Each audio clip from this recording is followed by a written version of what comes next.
Hello students, hope सभी ने first का ए पार्ट कर लिया हो। आज हम फर्स्ट का बी पार्ट करने जा रहे हैं। 8 मार्क्स का है जो पूछा गया है। इसमें क्या होता है कि एक मिस्टर साइलेंसर है जो एक फ्रीबर्ड इंडस्ट्रीज लिमिटेड एक कंपनी है।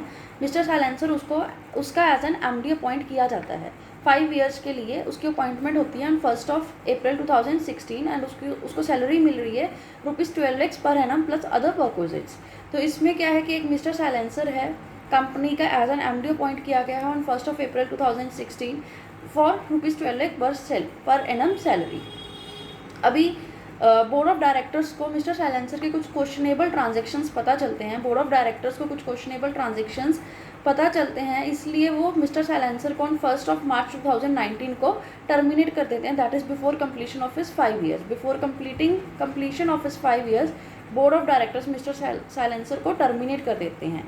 ठीक है, तो अभी मिस्टर साइलेंसर इस चीज़ पे क्वेश्चन उठाता है। मिस्टर साइलेंसर कहता है कि जो भी मेरी टर्मिनेशन हुई वो एक इलीगल टर्मिनेशन है, तो मेरे को कंपनसेशन मिलना चाहिए। तो कंपनी क्या करती है, मिस्टर साइलेंसर को एडहोक बेसिस पे 5 lakhs की टर्मिनेशन दे देती है। अभी हमें इस क्वेश्चन, ये थी एक केस स्टडी बेस्ड क्वेश्चन था जो अभी इसके जो 2 पॉइंट्स जो एग्जामिनर ने पूछे हैं अभी मैं वो बताने जा रही हूँ। फर्स्ट पॉइंट इज़, ध्यान से सुनना प्लीज़। फर्स्ट पॉइंट इज़ कि क्या कंपनी बाउंड है कंपनसेशन देने के लिए, whether company is bound to pay compensation to mister silencer and if yes how much, मतलब उसको कितना कंपनसेशन देना है। ठीक है, दूसरा पॉइंट पूछा गया है कि अगर मिस्टर साइलेंसर प्रूफ हो जाता है कि वो करप्ट था, उसने गलत काम किया था कंपनी के लिए, तो जो भी कंपनी उसको 5 lakhs ऑलरेडी पे कर चुकी है, क्या वो 5 lakhs कंपनी वापस ले सकती है उससे। Whether company can recover amount of ₹5 lakhs paid on the ground that mister silencer is not entitled to any compensation because he was involve in corrupt practices. तो हमको इन दोनों पॉइंट्स का आंसर बताना है। ठीक है, चलिए, होप सभी स्टूडेंट्स ने क्वेश्चन ध्यान से सुन लिया हो। अभी मैं स्टूडेंट्स को प्रेफर करूँगी कि वो वीडियो को पॉज करें और खुद से आंसर करने की कोशिश करें। उसके बाद आंसर सुने और चेक करें कि उनका कितना सही है और कितना गलत है। ठीक है, अभी इसका आंसर है, इसका answer section 202 of companies act 2013 में से है। सेक्शन 202 क्या कहता है? सेक्शन 202 कहता है कि कंपनसेशन देने के लिए कंपनी लायबल है। किस किस को? एमडी को, डब्ल्यूटीडी को और मैनेजर को। That is company is liable to pay compensation to managing director, whole time director and manager.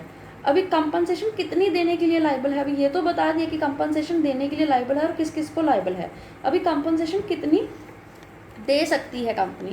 Amount of compensation है जो वो उसकी रेम्यूनरेशन से एक्सीड नहीं होनी चाहिए। कि कौन सी रेम्यूनरेशन लेनी है, कौन सी उसकी सैलरी लेनी है? जो उसने कमाई होगी अगर वो ऑफिस में होता। मतलब अगर मिस्टर साइलेंसर को हम टर्मिनेट ना करते तो वो ऑफिस में अगर रहता तो वो कितनी सैलरी कमाता, हमें वो वाली सैलरी उसकी वो वाली रेम्यूनरेशन उसकी कैलकुलेट करनी है फॉर द कंपनसेशन अमाउंट। अभी पीरियड कितना लेना है? मैंने बोला जितना टाइम वो ऑफिस में होता। ठीक है, तो इस चीज़ की कैलकुलेशन करने के लिए हमें पीरियड कितना लेना है? इसका पीरियड है अनएक्सपायर्ड टर्म ऑफ ऑफिस, मतलब वो कितना टाइम ऑफिस में रहता और जब तक उसकी टर्मिनेशन एक्चुअल में ना हो जाती। ठीक है, या फिर 3 साल which ever is shorter, that is unexpired term of office, और 3 years which ever is shorter. तो कंपनसेशन किस किस को देनी है? एमडी, डब्ल्यूटीडी और मैनेजर को। कंपनसेशन कितनी देनी है? जो उसने कमाई होती अगर वो ऑफिस में रहता, that is unexpired term of office, और 3 years which ever is less. But compensation तब नहीं देनी इन तीनों लोगों को, दैट इज एमडी, डब्ल्यूटीडी और मैनेजर को, जब हमें पता चलता है कि उन्होंने कोई फ्रॉड किया है। ठीक है, या फिर उनकी कोई गलती की वजह से कंपनी पर इफेक्ट आ रहा है। समझ में आ गई प्रोविजन? अभी फर्स्ट पॉइंट था जो पूछा गया था कि कंपनी कंपनसेशन देने के लिए लायबल है या नहीं है। तो इसका आंसर है कि कंपनी लायबल नहीं है अगर उसको कोई फ्रॉड पता चलता है, बट फ्रॉड प्रूफ होने में टाइम लगेगा, तो हम उसकी कंपनसेशन को होल्ड करके नहीं रख सकते सिर्फ एलिगेशंस के बेसिस पे। तो company is not liable if fraud etcetera is done, but company can't with hold compensation merely on allegations. इसका सब पार्ट नेक्स्ट था जिसमें उन्होंने पूछा था कि कितनी कंपनसेशन देनी है। तो कभी हमें कंपनसेशन की कैलकुलेशन करके बतानी है। तो ही वो कंपनसेशन की कैलकुलेशन कैसे होगी? अनएक्सपायर्ड टर्म ऑफ ऑफिस और 3 years which ever is less. उसका अनएक्सपायर्ड टर्म कितना है 25 months because he was terminated on 1st of March 2019 and he was appointed for 5 years on 1st of April 2016. So whichever is less is 25 months, right? Into salary. His salary is 12 lakhs per annum. So for 1 month his salary is 1 lakh per month, right? तो उसकी compensation कितनी बन गई 25 months into 1 lakh 25 lakh rupees, right? तो अभी mister silencer को कितनी compensation मिल जाएगी 25 लैक्स की कंपनसेशन उसको मिल जाएगी कंपनी की तरफ से।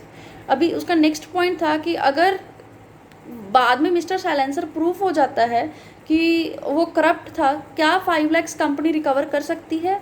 तो इसका आंसर एक केस लॉ आ चुका है, Bell versus Lever Brothers AC 161 के नाम से केस लॉ है। उन्होंने बताया है कि जो भी कंपनी ने एडहॉक बेसिस पे उसको किसी भी पर्सन को पेमेंट कर दी है, किसी भी person I mean MD WTD और मैनेजर, तो वो बाद में चाहे वो करप्ट ही प्रूफ हो जाए वो कंपनी वापस नहीं ले सकती। तो इसका आंसर क्या होगा कि company can't recover ₹5 lakhs paid to mister silencer. Thank you for next question, stay tuned.